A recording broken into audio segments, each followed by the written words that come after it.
आज ये चिंता का विषय है कि युवा पीढ़ी ड्रग एडिक्ट होने लगी, न जाने कैसा कैसा नशा करने की ओर चली गई।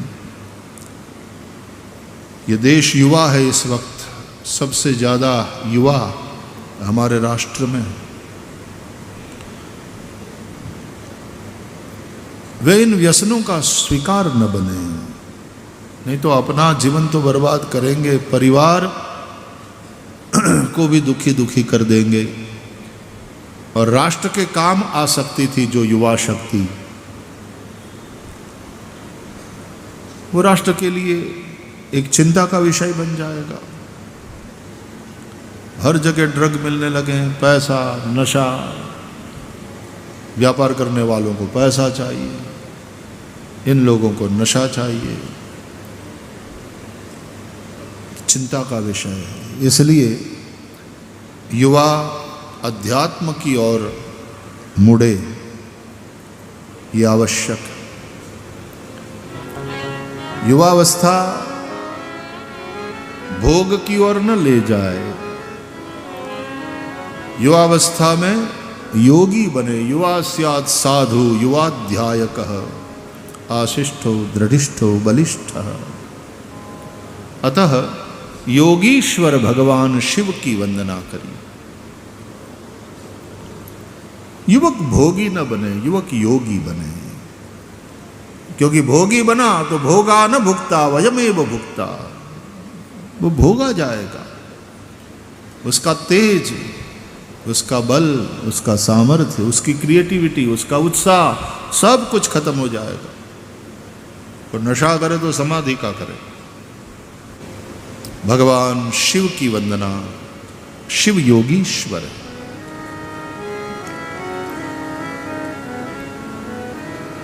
प्रसन्नतां यानगताभिषेकतः तथा नमं लेवनवास दुःखतः मुखाम्बुज श्री रघुनंदनस्य मे सदास्तु सा मंजुल मंगलप्रदा।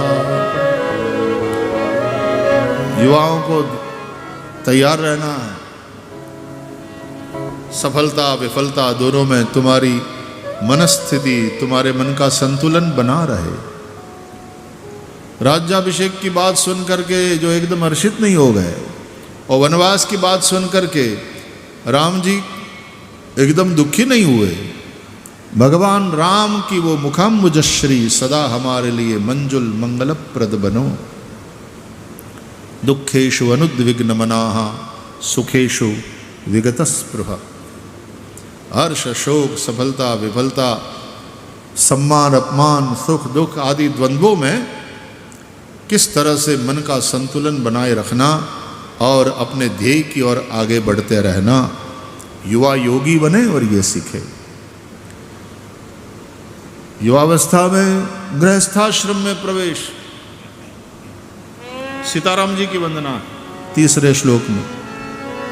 नीलांबुज श्यामल कोमलांगम सीता समारोपित वाम भागम पाणौ महासायक चारु चापम नमामि रामं रघुवंशनाथम्।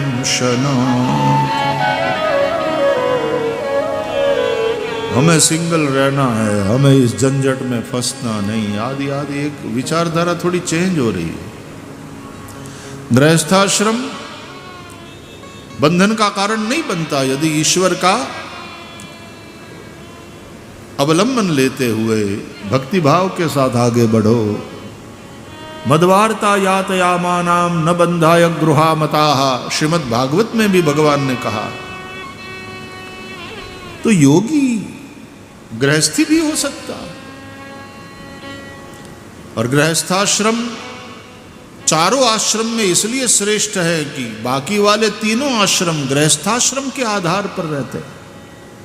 यदि गृहस्थाश्रम न होता तो ब्रह्मचारी भी न होता, वानप्रस्थी भी कौन बनता, सन्यासी कहां से आता। और सबको भिक्षा देने वाले, सबका पोषण करने वाले, सबका ध्यान रखने वाले, ये गृहस्थ ही तो है।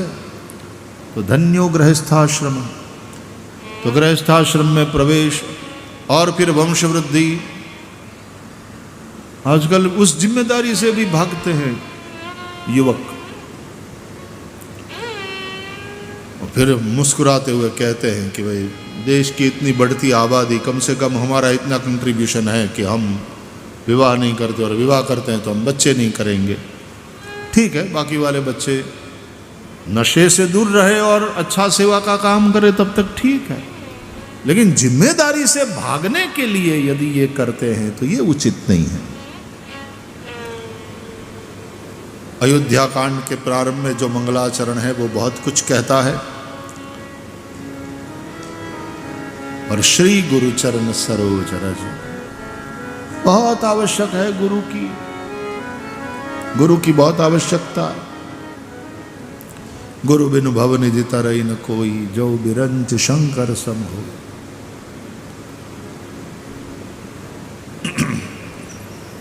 गुरु की वंदना, गुरुदेव के चरणारविंद की रज से निज मन मुकुर सुधार।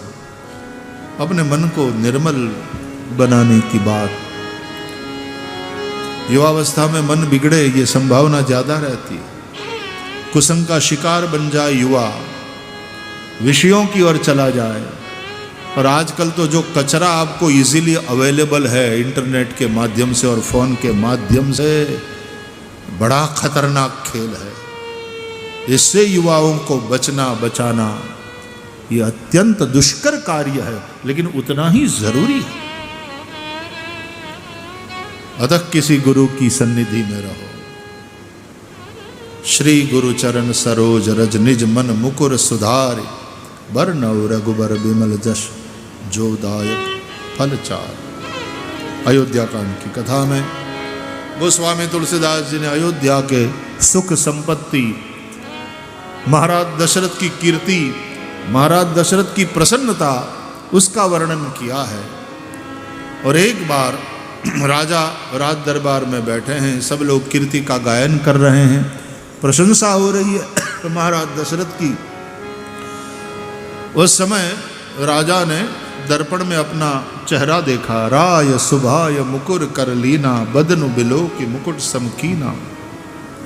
वैसे तो भरी सभा में राज सिंहासन पर बैठा हुआ चक्रवर्ती सम्राट दर्पण में अपने चेहरे को देखे, मुकुट को ठीक ठाक करे, ये उचित नहीं लगता। दर्पण में देखना अपने आप को ये कोई पाप बुरी बात है, ऐसी बात नहीं, लेकिन ये जगह उसके लिए नहीं है। अब आप केवल कल्पना करो कि वक्ता यहाँ व्यासपीठ पर बैठ करके सामने शीशा रखे और अपने बाल बनावे कंघी से, यहाँ बैठा हुआ, यहाँ शीशा यहाँ रख दे, ये रहा स्टैंड, रख दिया जाए, और जेब से कंघी निकाल के उसमें देखते हुए वक्ता यदि अपने बाल बनाए, क्या ये अच्छा लगेगा? तुरंत पब्लिक में चर्चा शुरू हो जाएगी, क्या कर रहे हैं। और यदि हम कहे बाल को कंघी करना पाप है क्या, शीशे में अपने आप को देखना पाप है क्या? गृहस्थ आदमी के लिए तो गृहस्थी है। बोले पाप नहीं है, ये बुरी बात नहीं है, लेकिन ये जगह उसके लिए नहीं है।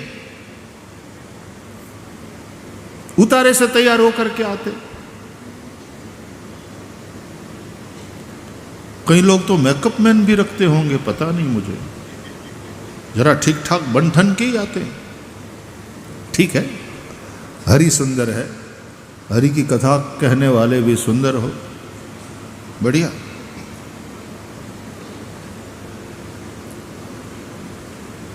यहाँ जो झांकियाँ बनाई जाती है वो तो ठीक, बहुत अच्छे से हमारे गणेश तैयार करके, लीला के स्वरूप तैयार करके दर्शन कराते हैं, ठीक है। लेकिन वक्ता यदि यहाँ बैठा हुआ ये करे तो उचित नहीं है। तो ये तो चक्रवर्ती सम्राट और भरी सभा में, जब अनेक राजे महाराजे आकर के भेंट करते हैं, प्रणाम करते हैं, बैठे हुए प्रशंसा कर रहे हैं महाराज दशरथ की।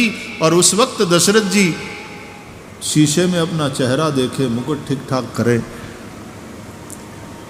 ये वैसे ठीक नहीं लगता, लेकिन तुलसीदास जी कहते हैं राय सुभाय, ये राजा की स्वाभाविक क्रिया, राजा का ये स्वभाव। अब ये कैसा स्वभाव?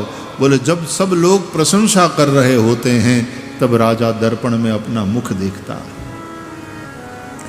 जब बहुत लोग तुम्हारी प्रशंसा करने लग जाए, तुम्हारी कीर्ति बढ़े, तुम्हारी वाहवाही होने लग जाए, तो जरा दर्पण में अपने चेहरे को देखो कि क्या मैं इस प्रशंसा, इस वाहवाही के योग्य हूं। ये स्वभाव तो होना चाहिए, अच्छा स्वभाव है। और किस दर्पण में? बोले अभी अभी कहा निज मन मुकुर। और गुरुदेव की कृपा से जिसका मन मुकुर साफ है उसको अपनी छवि साफ साफ मिलेगी, और मन का दर्पण झूठ नहीं बोलता। हम कैसे हैं? खुद अपने साफ साफ मन को पूछो, देखो, उसमें वो साफ साफ बता देगा कि लोग भले ही तुम्हारी प्रशंसा करें लेकिन तुम ये हो। तो जब कोई वाहवाही करे, जब कोई प्रशंसा करे, जब कोई प्रणाम करे, तब अपने आप को देख लेना चाहिए मन के मुकुर में। सूर्य कर्म में प्रेरित करने वाले देव है, हम लोगों ने चर्चा करी। और हमारा प्रत्येक कर्म धर्म रूप हो, ये जरूरी है। भगवत गीता के अनुसार भी कर्म करने की प्रत्येक मनुष्य को स्वतंत्रता है। बाकी सारे प्राणी प्रकृति के द्वारा परिचालित है। मनुष्य के पास एक विवेक है, वह स्वतंत्र है कर्म करने में, यानी किस प्रकार के कर्म करने हैं उसमें स्वतंत्र है। बाकी तो जब तक शरीर में प्राण है और शरीर है तब तक प्रकृति के गुणों के वशीभूत होकर के कर्म करते रहने के लिए मनुष्य बाध्य है। नहीं कश्चित क्षणम अपि जातु तिष्ठति अकर्मकृत। बिना कर्म के कोई भी देहधारी प्राणी एक क्षण भी रह नहीं सकता। लेकिन आज नवमी है तो मैं उपवास करूंगा, आज मैं व्रत रखूंगा, ये समझ और ये स्वतंत्रता मनुष्य के पास है। ये समझ अन्य प्राणियों के पास नहीं है। और स्वतंत्रता भी इसलिए नहीं है कि प्रकृति के प्रवाह में वे बहे जा रहे हैं।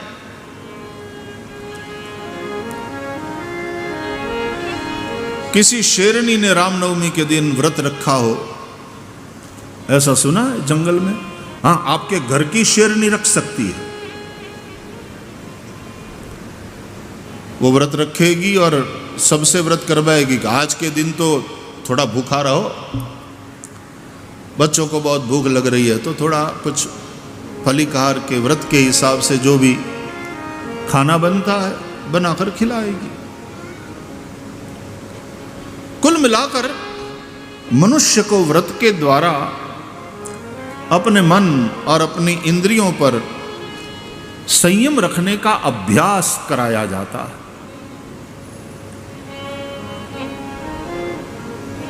और हफ्ते में एक दिन, एक समय, या तो 15 दिन में एक दिन एकादशी, पूरा दिन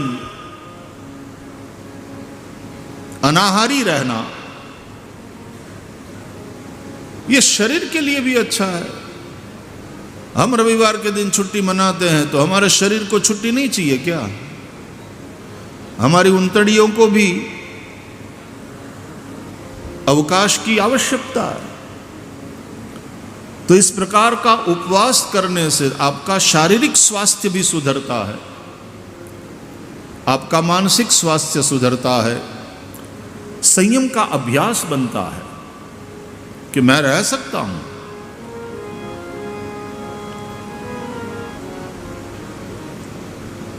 श्रीमद् भागवत में भी नंद बाबा के व्रजवासियों के एकादशी के व्रत की बात है। एकादश्याम निराहार समभ्यर्च जनार्दनम।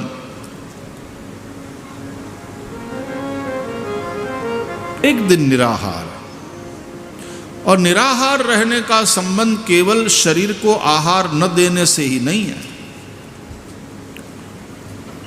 इंद्रियों को भी उसका आहार न दिया जाए। इंद्रियों के विषय इंद्रियों का आहार है।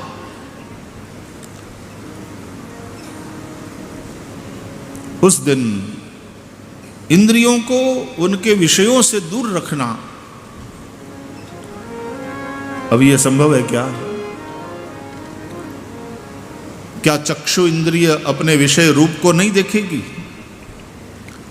क्या श्रोत्रेंद्रिय अपने विषय शब्द का उस दिन ग्रहण नहीं करेगी? तो जिस प्रकार हम एकादशी के दिन जो पूरा उपवास नहीं कर पाते, तो सात्विक आहार, सुपाच्य आहार ग्रहण करते हैं, फल लेते हैं, दूध लेते हैं। उसी प्रकार इंद्रियों को आज उनके विषयों का यदि आहार दिया भी जाए तो सात्विक। कान शब्द सुनेंगे लेकिन हरि कथा का। आज हमारा नेत्र रूप देखेगा लेकिन दशरथ नंदन श्री राम लला का दर्शन करेंगी हमारी आंखें। जिह्वा उनके नाम के रस का आज आनंद लेंगी। जिह्वे पिबस्वामृतमें तदेव गोविंद दामोदर माधवेति। हे गोविंद, हे दामोदर, हे माधव। सीताराम सीताराम सीताराम। आज के दिन कीर्तन करते हुए श्री राम जय राम जय जय राम। श्री राम जय राम जय जय राम। श्री राम जय राम जय जय राम। श्री राम जय राम जय जय राम। श्री राम जय राम जय जय राम।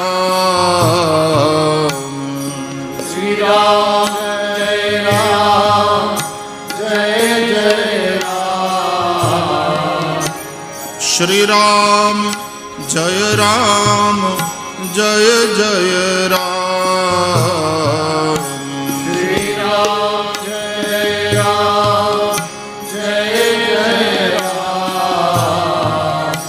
श्री राम जय राम जय जय राम। श्री राम जय राम जय जय राम। श्री राम जय राम जय जय राम। श्री राम जय राम जय जय राम। मानस की चौपाइयों का गायन, भगवन नाम संकीर्तन, आज जिह्वा को ये वाला रस मिले। निराहार या उपवास, उप का अर्थ होता है समीपवास रहना।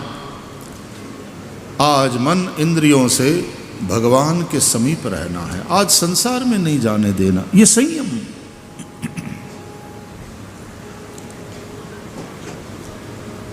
तो व्रत इत्यादि करने की समझ और स्वतंत्रता मनुष्य को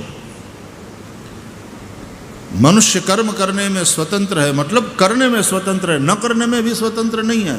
मतलब प्रकृति के गुणों के वशीभूत होकर के प्रत्येक क्षण कर्म करते रहना पड़ेगा, लेकिन कौन सा कर्म करना? कर्मणि एवते अधिकारः कर्मण्येवाधिकारस्ते। इसका तात्पर्य है कि कर्म करने में ही तेरा अधिकार, मतलब स्वतंत्रता है।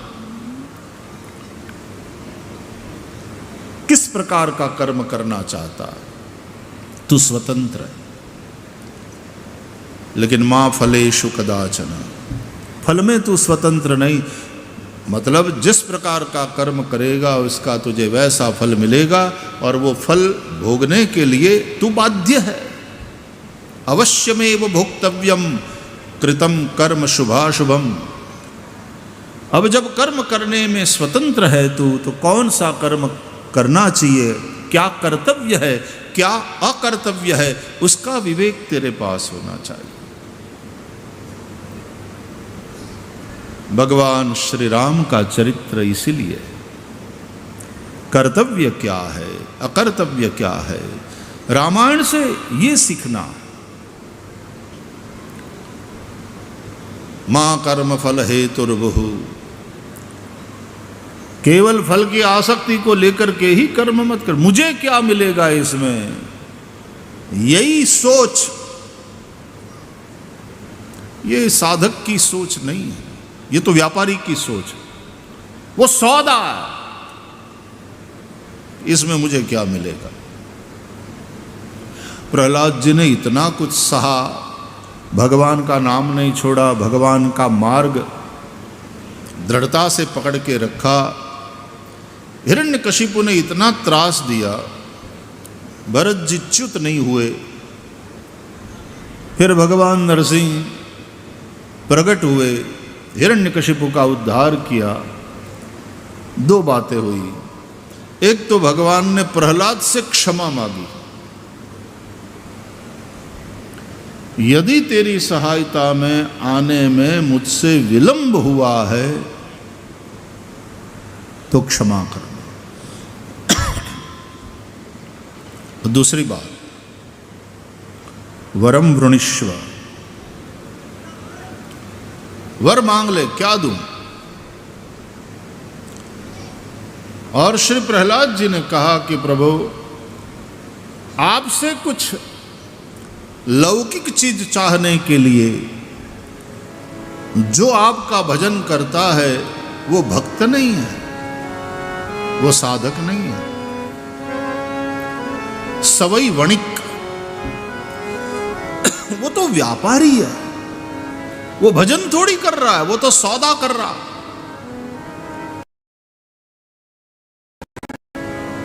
मुझे कुछ नहीं चाहिए। तो भगवान ने कहा कि नहीं नहीं, मेरी इच्छा है कि तू कुछ मांग ले। भगवान कभी कभी इस तरह से आग्रह करते हैं। रामायण में केवट के सामने भी यही आग्रह रखा कि मांग, क्या दूं। केवट इनकार करता रहा, कुछ नहीं चाहिए।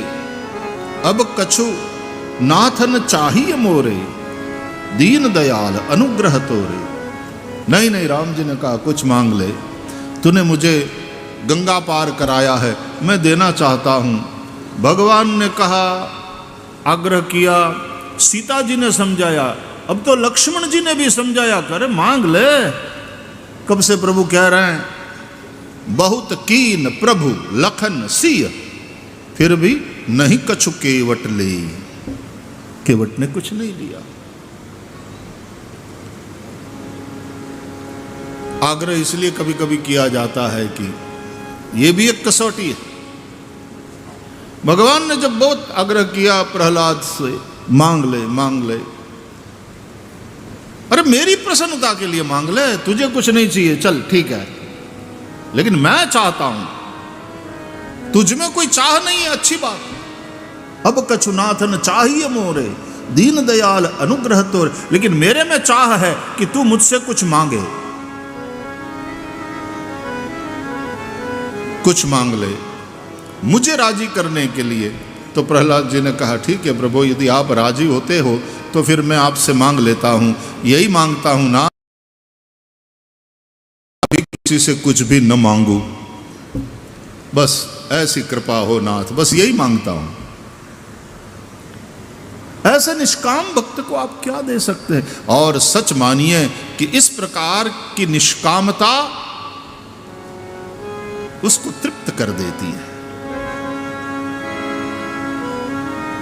राम रह जाते हैं ऐसे भक्तों के हृदय में, जा ही न चाहिए कब ही कछु, और तुम सन सहज सने। ऐसे भक्त के हृदय में प्रभु आप निवास करो, जिसको कुछ नहीं चाहिए, जो आप्त काम है, पूर्ण काम है। भगवत गीता में तो भगवान ने उसको उस कोटि का जीव बताया है, यस्तु आत्मरतिरेव स्यात् आत्मतृप्तश्च मानवः आत्मनि एव च संतुष्टः तस्य कार्यम न विद्यते। उसके लिए तो फिर कुछ कर्तव्य ही शेष नहीं रह जाता। उसके पितर भी तृप्त हो ही गए, वो तर गया और उसके द्वारा कई लोग तर जाते हैं।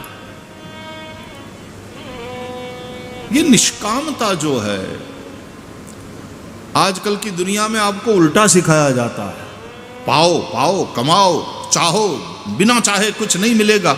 संसार के व्यवहार के जगत में ये ठीक हो सकता है, मैं तो इससे भी बहुत ज्यादा सहमत नहीं। व्यवहार के जगत में भी निष्कामता आपको बहुत कुछ देती है, और मॉनेटरी टर्म में यदि मिले न मिले, लेकिन आप अंदर से इतने तृप्त और प्रसन्न रहते हो,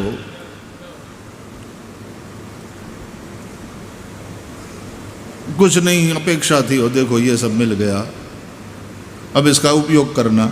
जिसको नहीं चाहिए, अंदर से ही वो तृप्त है, अंदर से ही प्रसन्न है। अयोध्या जी में ऐसे वैरागी महात्माओं का आप दर्शन कर सकते हो, कुछ नहीं चाहिए। चित्रकूट में ऐसे कई विरागी साधु संत है, उनको कुछ भी नहीं चाहिए। ठंडी के दिनों में कंबल देने जाओ, बेटे बोले ये रहा, एक है मेरे पास पर्याप्त है, और किसी को दे दो, हमको आवश्यकता नहीं।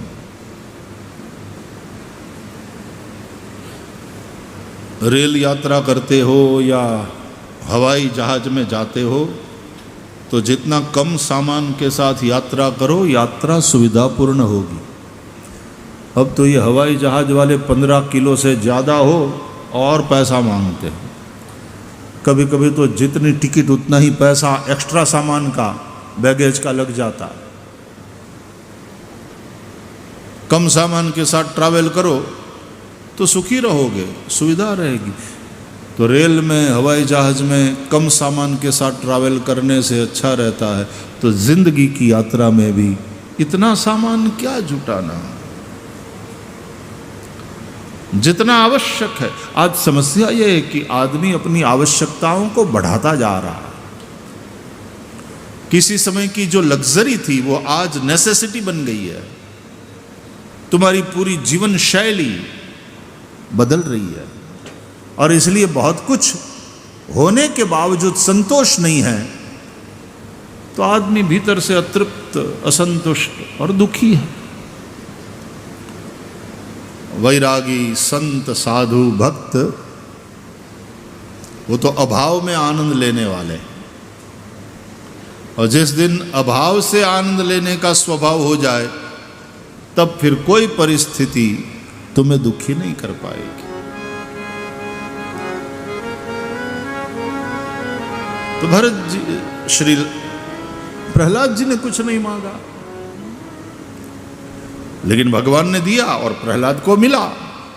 केवट ने कुछ नहीं चाहा, लेकिन भगवान ने खाली हाथ नहीं लौटाया। विदा कीन करुणा यतन भक्ति विमल बरु दे। विमल भक्ति का वरदान दे करके आपकी प्रायोरिटी क्या है नक्की कर लो, तद अनुसार आपके जीवन के सिद्धांत बनते हैं। ये चाहिए, वो चाहिए, वो चाहिए, ये चाह भगाती रहती है, दौड़ाती रहती है। जिस दिन चाह गई चिंता गई मनवा बेपरवाह, जिनको कछु न चाहिए वे शाहन के शाह।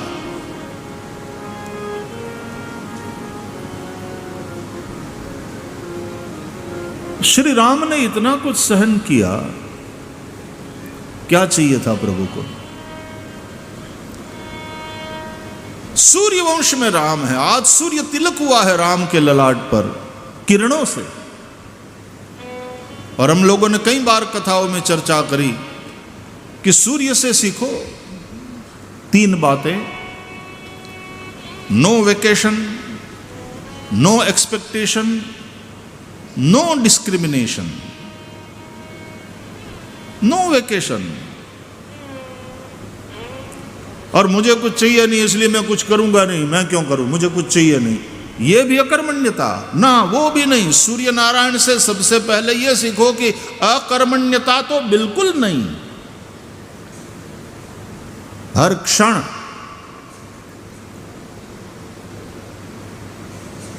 अपने कर्तव्य कर्म में लगे रहना। शास्त्रों में वर्णन के अनुसार राम जी ने 11,000 वर्ष पर्यंत राज्य किया। एक उत्तम शासन व्यवस्था दी। बुद्धि प्रामाण्यवादी लोगों को समझाने के लिए कह रहा हूं कि इसका अर्थ आप ये भी लगा सकते हो कि 11,000 वर्ष तक राम का वो प्रभाव ऐसा रहा और वो जो सिस्टम डेवलप हो गया था उस सिद्धांत के साथ जो शासन व्यवस्था चली 11,000 वर्ष तक चली।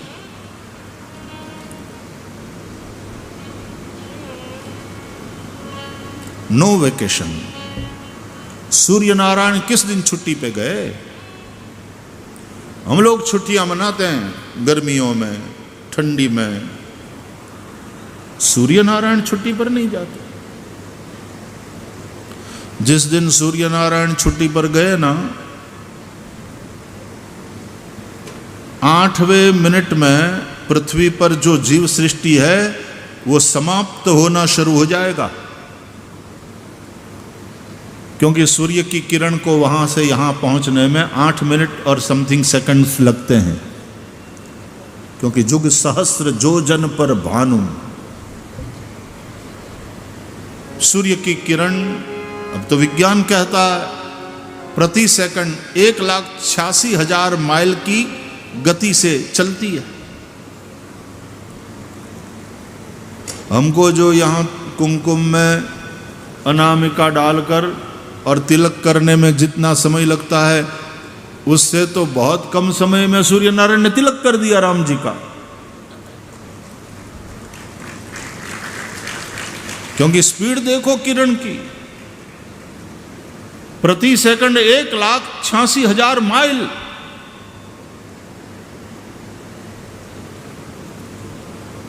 और उस स्पीड से सूर्य की किरण को वहां से पृथ्वी पर आने के लिए 8 मिनट और थोड़े सेकंड्स लगते हैं।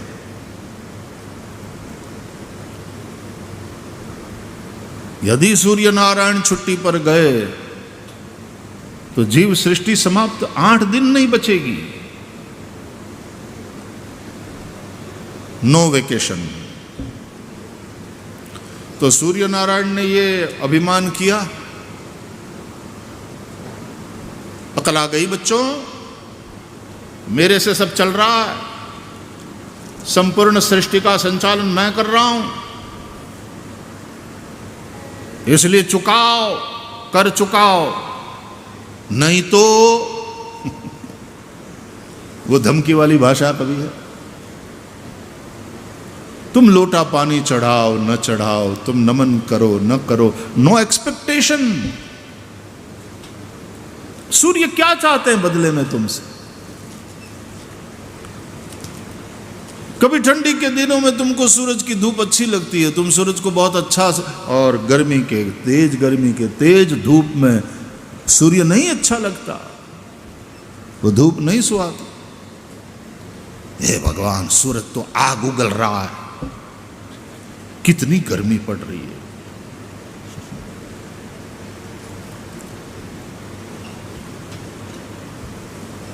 सूर्य नारायण कुछ भी नहीं चाहते हमसे, no expectation. No vacation, no expectation, no discrimination. Surya Narayan कोई भेद भी नहीं करते। हिंदू हो, मुसलमान हो, सिख हो, ईसाई हो, पंडित हो, मूर्ख हो, इस जाति का हो, उस जाति, कोई फर्क नहीं पड़ता। No discrimination. उन भगवान सूर्य के वंश में राम जी प्रकट हुए हैं। सूर्य को हम आदिदेव कहते हैं। आदिदेव नमस्तुभ्यम प्रसीद मम भास्कर, दिवाकर नमस्तुभ्यम प्रभाकर नमोस्तुते। देवों में सबसे पहले देव सूर्य, इंद्र से भी बड़े हैं सूर्य। फिर इंद्र राजा है, छोटा भाई राजा बना, ठीक है, लेकिन सबसे बड़े देव तो सूर्य नारायण। मंगल भवन अमंगल हारी, द्रवं सुदशरथ अजिर विहारी।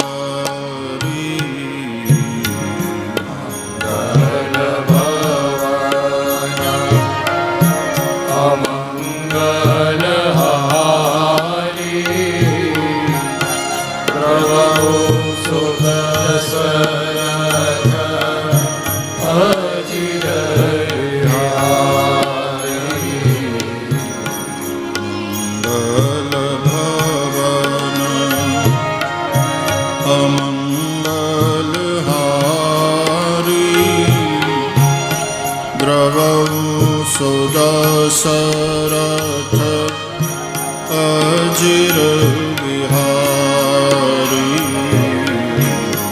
मंगल भवन अमंगल हारी, सुदशरथ अजिर विहारी। जय जय जय हनुमान गोसाई, कृपा कर गुरुदेव की नाई। जय जय जय हनुमान गोसाई, कृपा करो गुरुदेव की नाई। जय जय जय हनुमान गोसाई, कृपा करो गुरुदेव की नाई। जय जय जय हनुमान गोसाई, कृपा करो गुरुदेव की नाई। मंगल भवन अमंगल हारी, द्रवं सुदशरथ अजिर विहारी। मंगल भवन अमंगल हारी,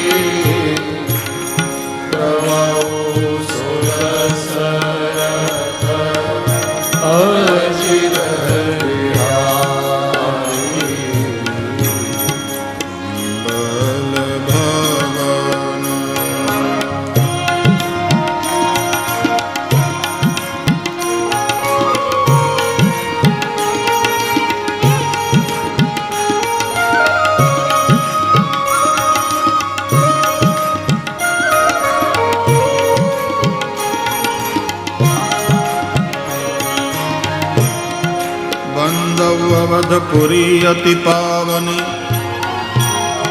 सरजू सरि कलि कलुषन सावनी। प्रणवौ पुर नर नारी बहोरी, ममता जिन पर प्रभु ही न थोरी। राम धाम दापुरी सुहावनी, लोक समस्त विदित अति पावनी। चारिखान जग जीव अपारा, अवध तजय तनु नहीं संसारा। मज्जहि सज्जन वृंद बहु, पावन सरजू नीर। जपहि राम धरि ध्यान उर, सुंदर श्याम शरीर। जपहि राम धरि ध्यान उर, सुंदर श्याम शरीर। जपहि राम धरि ध्यान उर, सुंदर श्याम शरीर। सुंदर श्याम शरीर, सुंदर श्याम शरीर।